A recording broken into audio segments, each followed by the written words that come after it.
Hi. So in this video, what we're doing is we're taking a look at this 4x4 matrix P, and we're asking whether or not it's invertible. And in other words, what we're looking for is an answer to the question, does there exist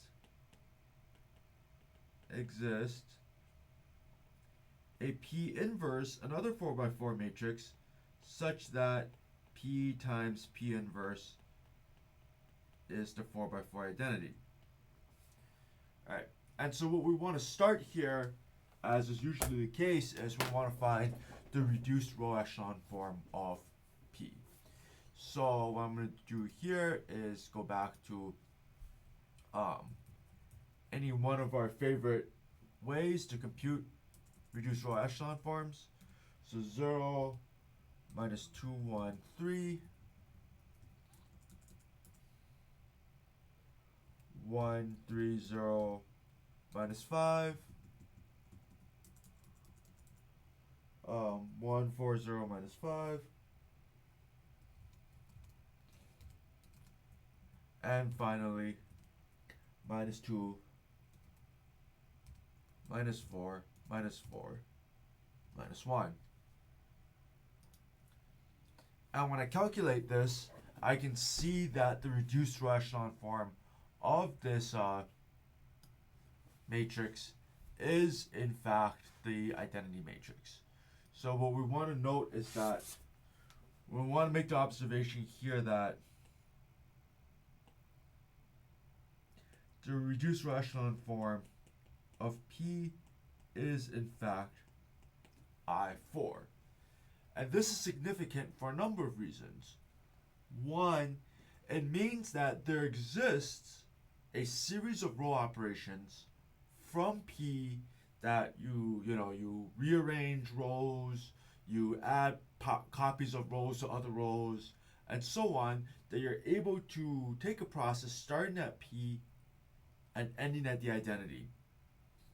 But more importantly, every single one of these row operations, as we saw in M2, is the result of the product of some elementary matrix. So what that means is I'm starting at P, and then I'm taking some elementary matrix, some elementary matrix, some elementary matrix. Each one of these represents a row operation, dot, dot, dot, dot, dot, dot, dot, and eventually I end up at the identity, right? Maybe this is the kth elementary matrix that we use to this process. And so what that's telling me is that P times E1 times E2 dot dot dot dot dot EK, that's the identity why this matrix here must be P inverse, right? And so having the identity matrix as the reduced row echelon form tells you that that what you have is an invertible matrix, and that inverse can be thought of as the product of the elementary matrices that you would use to represent the row operations that go from P to the identity. But that's not the only way we can interpret this identity matrix as being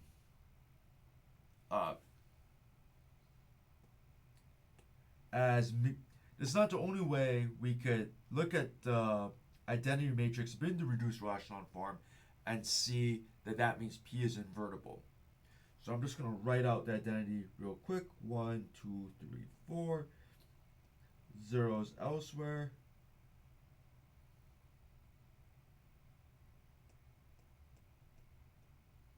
So recall that that's I4. And to remember that every matrix P represents some sort of linear transformation from some Rn to some Rm. And since this is a 4x4 matrix, this P represents some transformation from R4 to itself. So let me draw a line here. So here's R4, and here's R4, and that's the transformation represented by P.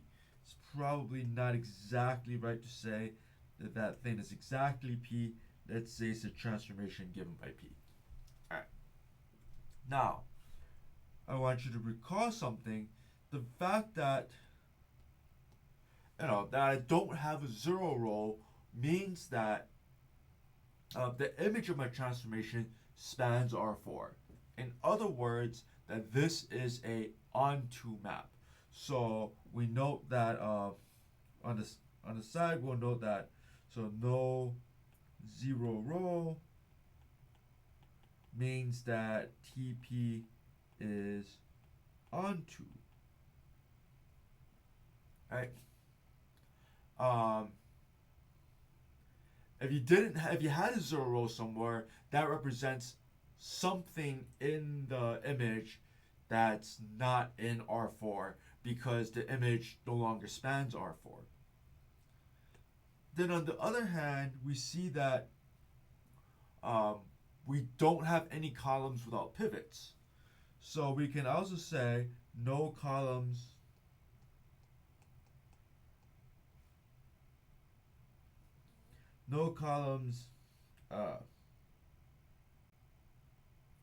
without pivots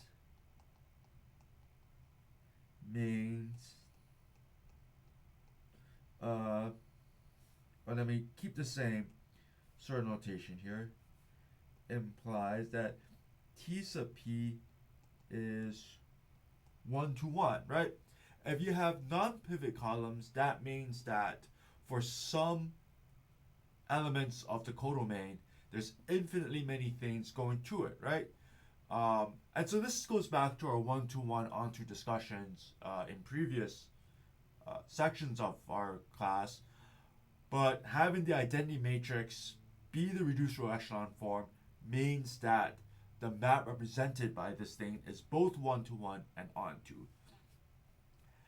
And you need for a function to be both one-to-one and onto in order for it to have a legitimate inverse function.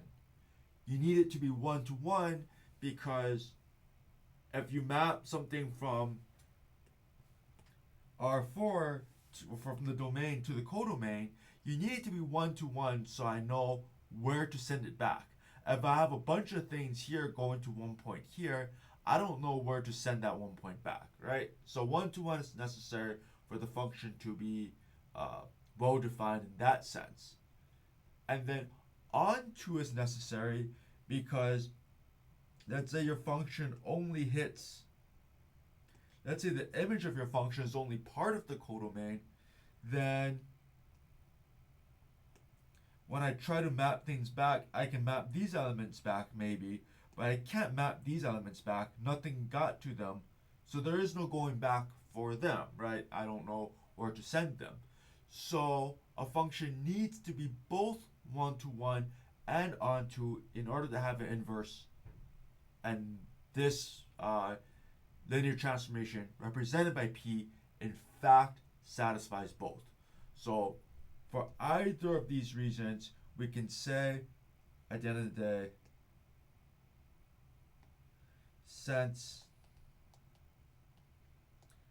RREF of P is the identity, P is invertible.